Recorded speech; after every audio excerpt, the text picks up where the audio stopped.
Kia ora. I think we have Aria and Darryn with us here for the Asian Legal Network. Kia ora. We've got 10 minutes with you, so I'll hand straight over to you to talk about the principles of the Treaty of Waitangi Bill. Kia ora koutou, mihi atu ki a koe te tiomana, ia mema o te parimata, kia ora tēnei te mihi. E tika hoki ki te mihi ki te mana o te tiriti Waitangi me whakaputanga, me ngā tupuna o e rā mea. Ai, ko Aria tēnei, ko Darryn ahau, no mau e te tino e maria ki te whakakanohi I te Asian Legal Network I te rangi nei. Kia ora koutou, it's a very big privilege to be here submitting against the Treaty Principles Bill. We're here on behalf of the Asian Legal Network. We are an organisation of lawyers, academics, as well as community organisers who want a better Aotearoa, with a particular focus on Asian communities, particularly the margins of Asian communities who are often left out of policy and law. More recently, a lot of our work has required a big Te Tiriti focus. It's really connected with what we do, and it's because of that and the expertise we've got which we are submitting today, and we'll show those connections in our submission.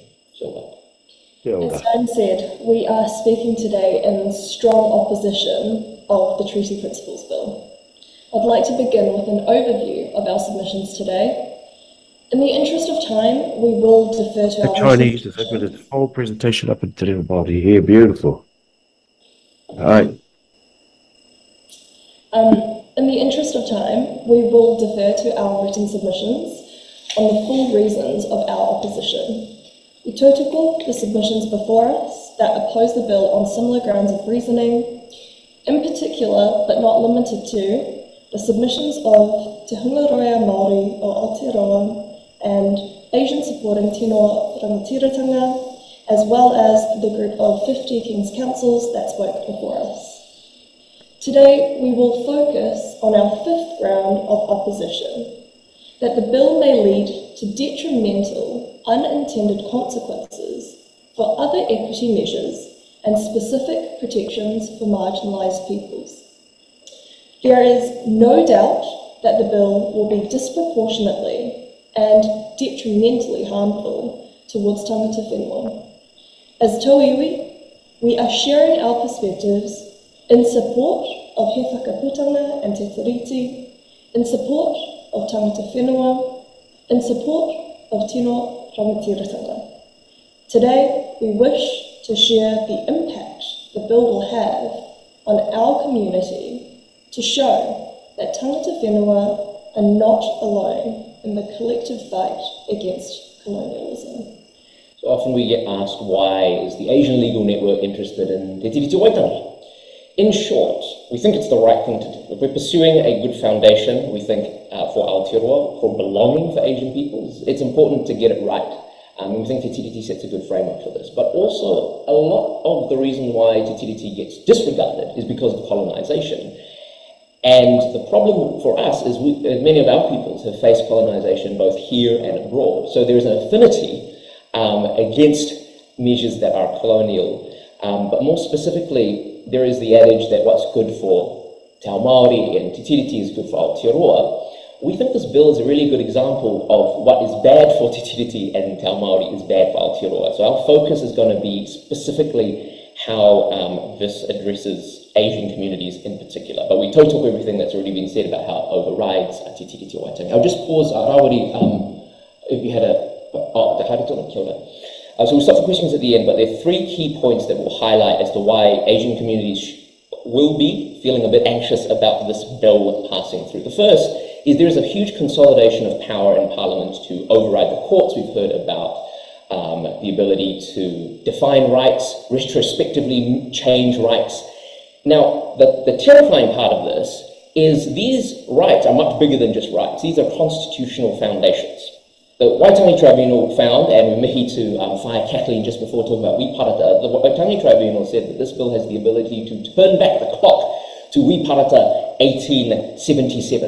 If you're an Asian person, 5 years after passing of Wiparata were a lot of really problematic laws passed by this House that addressed, that excluded Asian peoples from migrating to Aotearoa. Now, if Parliament has the ability to change rights when it wants to, by the majority, and these are constitutional rights and self-determination, it leaves open a terrible worrying precedent that this could happen with any other minority group.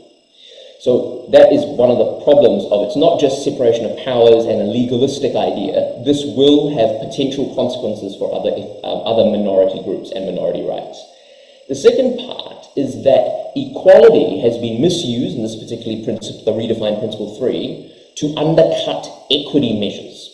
And by equity measures, we mean that certain communities will require equity measures such as the Māori Health Authority. Sometimes this is because it is addressing problems set up by colonisation, the effects of colonisation. It is also a practical reality for Asian communities, for instance, where we will need translation services. We will need specific linguistic, cultural services. A lot of our people don't do well with mental health. A lot of our people require extra support. Now, if you use equality as a blanket application and say it is part of our constitutional foundations, this worries a lot of Asian programs. And that is something we're concerned about. Now, how does this work in practice? What is it specific with this bill? The courts have applied treaty principles, because of how foundational it is, into legislation even when Te Tiriti is not mentioned. So does this mean that this bill will now say equality applies across many different programs, funding, and impact other legislation?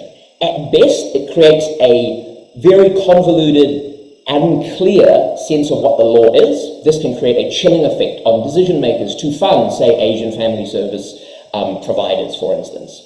At worst, it means it's going to completely cut these programs because they don't fit equality.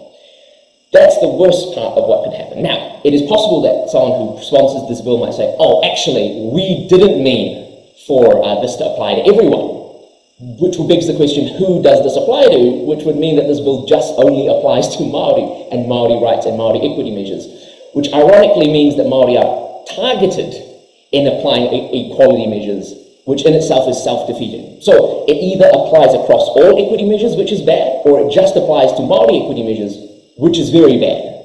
So that is something to contend with why we think equality is misapplied here, very dangerous, and also what does it mean for the intersections of Asian communities, our disabled whānau, our queer whānau, these compound. The last part is process. People like Sir Geoffrey Palmer has talked about process being so important. Asian peoples at the best of times aren't well represented in government and decision making. Now, when you truncate the process even further, it means that our views are rarely ever properly talked about. A lot of these issues I've mentioned have probably, that we've mentioned have probably not been surfaced because the timing is far too short. And that's let alone the treaty partners, the partners to Te Tiriti, who haven't been properly part of this discussion. So I'll stop there in that this process is damaging, it is concerning at a societal and a constitutional level, and we really support we really urge that this committee does not support this bill. Kia ora koutou. Kia ora, thank you for that. We've got probably time for a question, and I see Rawiri has had one earlier, so we'll go to him first.